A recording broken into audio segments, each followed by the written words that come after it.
你可能没有看过这幅画，但你肯定看过这幅画。猜猜看，这幅画来自于世界的哪一个国家？答案是全球最小的国家——梵蒂冈。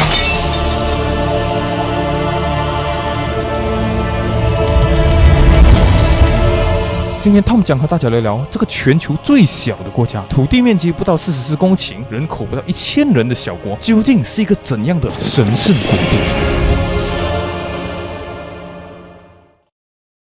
视频开始前，还请大家点赞、收藏、多多关注啊！梵蒂冈坐落于欧洲南部意大利的罗马市内，也就是说，梵蒂冈是被整个罗马包围着的。虽然它是国中国，但它与其他的国家不一样，梵蒂冈与意大利的关系是十分友好的，双方都通过1929年所签署的拉特兰条约和平相处至今。梵蒂冈的经济与其他国家是完全不相同的，其他国家都有着传统行业，例如工业、农业乃至于资源开发，但是在梵蒂冈却是一个完全不同的世界。梵蒂冈的主要经济支撑可以分为3大类：旅游业、捐献还有投资回报。我们先来说说第一大类，旅游业。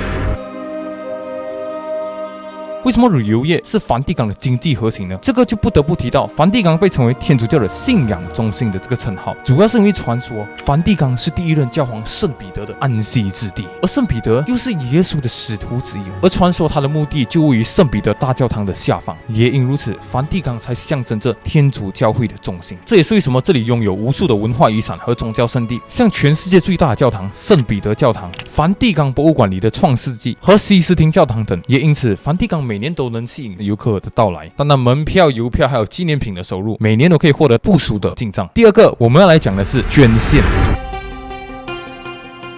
我们都知道，大部分的宗教团体都是非营利组织，在这种情况下，它的经济来源应该来自于哪里呢？最大的莫过于就是信徒的捐献。所以说，信徒的捐献很多时候在一个宗教里面是扮演着其组织的经济核心。梵蒂冈作为一个宗教的开源地，每年也都能够通过信徒的捐款来获得大量的支持。而最著名的捐款项目莫过于圣波多禄现金 Peter Pans。这项捐款不仅代表着对教会还有教皇的支持，更是代表着对信仰的延续。而这项捐款大部分都会用作于教皇还有教会的运营，帮助梵蒂冈维持他们的宗教活动、文化遗产，甚至于慈善事业。说完了捐献的部分，接着我们来讲讲投资回报。